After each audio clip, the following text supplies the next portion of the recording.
আয়োজিত আজকের এই বৈষম্য বিরোধী বৈষম্য ছাত্র আন্দোলন উপলক্ষে আয়োজিত সাংস্কৃতিক অনুষ্ঠানে উপস্থিত প্রধান শিক্ষক, সহকারী প্রধান শিক্ষক, শিক্ষকবৃন্দ, শিক্ষার্থী এবং অভিভাবকবৃন্দ, আসসালামু আলাইকুম। আশা করি সকলেই ভালো আছেন। তো বৈষম্য কথাটি বাঙালি জাতির কাছে একদম শুরুতে, বাঙালি জাতিসত্তার সাথে শুরু থেকেই জড়িত। আমরা জানি যে 1947 সালে যখন আমাদের দেশ ভাগ হয়, তখন কিন্তু আমাদের বাংলাদেশ অধীনে পশ্চিম পাকিস্তানের অধীনে ছিল। তারা আমাদের বিভিন্নভাবেই বৈষম্যের শিকার করত। তবে বাঙালি জাতি কখনো বৈষম্যের প্রতি মাথা নোয়াবার ছিল না। তারা কিন্তু তাদের এই বৈষম্য প্রতিরোধ তখন থেকে শুরু করেছিল।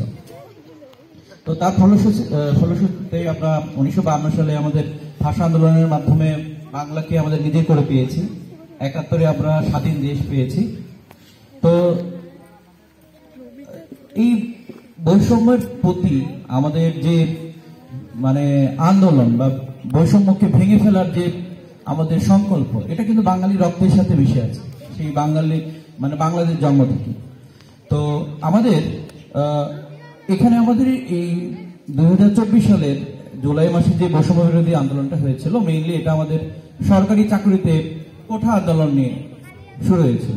তো কোঠা হচ্ছে যে আমাদের সরকারি চাকরিতে প্রবেশের ক্ষেত্রে আমাদের বিশেষ কিছু জনগোষ্ঠীর জন্য কিছু সংরক্ষিত আসন ছিল, এটার পরিমাণ অনেক বেশি ছিল, প্রায় 56%। অর্থাৎ 56% কোঠার মাধ্যমে প্রবেশ করবে, আর বাকিরা মেধাবীরা তাদের নিজ যোগ্যতায় প্রবেশ করবে।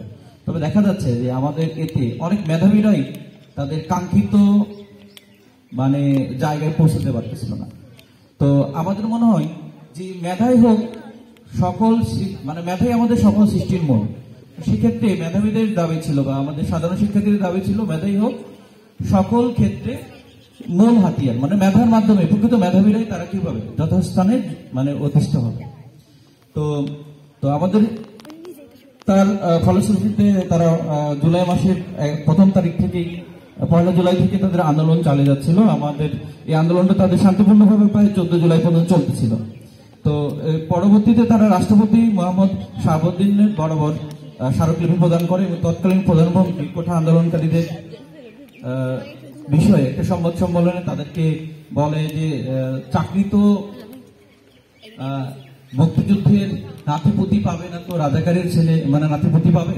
তো এতে আমাদের সাধারণ শিক্ষার্থীরা কিছুটা কি হয়ে যায়, যে অনেক রাগান্বিত হয়ে যায়, এবং তাদের এই কথাটা সূত্র ধরে আন্দোলনটা আরো বেগবানে পরিচালিত হতে শুরু করে।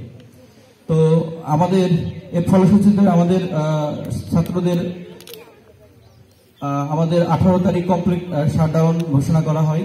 দেশব্যাপী আমাদের উত্তাল মিছিল, সমাবেশ, আন্দোলন পরিচালিত হতে শুরু করে, এবং এতে আমাদের কিন্তু আমরা কিছু অর্জন করলেও আমাদের কিন্তু অনেক আমাদের প্রিয় শিক্ষার্থীদের হারাইতে হয়েছে, তরুণদের হারাইতে হয়েছে, যারা যে বেঁচে থাকলে হয়তো আমাদের দেশটাকে আরো সুন্দর পর্যায়ে নিয়ে যেতে পারত।